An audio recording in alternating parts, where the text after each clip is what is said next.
గ్రామంలో విజయోత్సవ ర్యాలీ యాదాద్రి భువనగిరి జిల్లా భువనగిరి మండలం తొక్కాపురం గ్రామ పంచాయతీ ఎన్నికల్లో కాంగ్రెస్ పార్టీ అభ్యర్థిపై బీఆర్ఎస్ పార్టీ అభ్యర్థి జనగం పాండు ఘన విజయం సాధించారు. ఈ సందర్భంగా గ్రామంలో గ్రామస్తులు, పార్టీ నాయకులు, కార్యకర్తలు భారీ విజయోత్సవ ర్యాలీ నిర్వహించారు. ఈ సందర్భంగా సర్పంచ్ జనగం పాండు మీడియాతో మాట్లాడుతూ 25 రోజుల నుండి బీఆర్ఎస్ పార్టీ నాయకులు, కార్యకర్తలు, బీజేపీ పార్టీ యువ నాయకులు, గ్రామస్తులు నాతో ఉండి నా గెలుపుకు సహకరించి ప్రతి ఒక్కరికి కృతజ్ఞతలు తెలియజేశారు. రేపటి నుంచి గ్రామ అభివృద్ధికి కృషి చేస్తా అన్నారు. బీఆర్ఎస్ పార్టీ భువనగిరి నియోజకవర్గం మాజీ ఎమ్మెల్యే పైల శేఖర్ రెడ్డి ఆశీస్సులతో గ్రామ పంచాయతీ సర్పంచ్ అభ్యర్థిగా అవకాశం ఇచ్చి గెలుపుకు సహకరించిన భువనగిరి నియోజకవర్గం మాజీ ఎమ్మెల్యే పైల శేఖర్ రెడ్డికి ప్రత్యేక కృతజ్ఞతలు తెలియజేశారు.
సర్పంచ్ ఎన్నికల్లో నా మీద ఆదర అభిమానం చూపించి మా తొక్కాపురం ప్రజలకు నేను ప్రత్యేకంగా వారికి పాదాభివందనాలు తెలియజేస్తూ మరి ముఖ్యంగా నాతో పాటు 25 రోజులు కష్టపడ్డ నా బీఆర్ఎస్ కార్యకర్తలకు, బీజేపీ యువ నాయకులకు, మరి తొక్కాపురం ప్రజలకు నేను ప్రత్యేకంగా వారికి పాదాభివందనాలు తెలియజేస్తా ఉన్నాను. ముఖ్యంగా ఏదైతే నేను ఈ గ్రామానికి అంచెలంచెలుగా అభివృద్ధి చేయాలని ఒక ఆలోచనతోటి నేను ఎన్నికల్లో సర్పంచ్ అభ్యర్థిగా నిలబడి భారీ మేయర్తో గెలిపించినందుకు తొక్కాపురం ప్రజలకు నేను ప్రత్యేకంగా కృతజ్ఞతలు తెలియజేస్తా ఉన్నాం.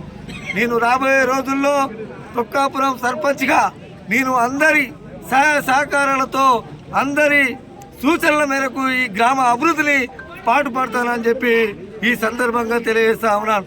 ముఖ్యంగా మా ప్రియతమ నాయకులు, మాజీ శాసనసభ్యులు మా శ్రీ పైల శేఖర్ రెడ్డి గారి నాయకత్వంలో ఈరోజు తొక్కాపురం సర్పంచ్గా నన్ను ఈ అవకాశం ఇచ్చి భారీ మేయర్తి గెలిపించినందుకు ప్రత్యేకంగా మా మాజీ ఎమ్మెల్యే పైలశేఖర్ రెడ్డి సార్ గారికి కృతజ్ఞతలు తెలియజేస్తా ఉన్నా. ఏది ఏమైనా రేపటి నుంచి ఒక క్రమశిక్షణగా వార్డు మెంబర్ల ఒక యూనిట్ తత్వం తీసుకువచ్చి గ్రామాన్ని అన్ని విధాలుగా అభివృద్ధి చేస్తానని చెప్పి ఈ సందర్భంగా తెలియజేస్తూ జై తెలంగాణ, జై తెలంగాణ.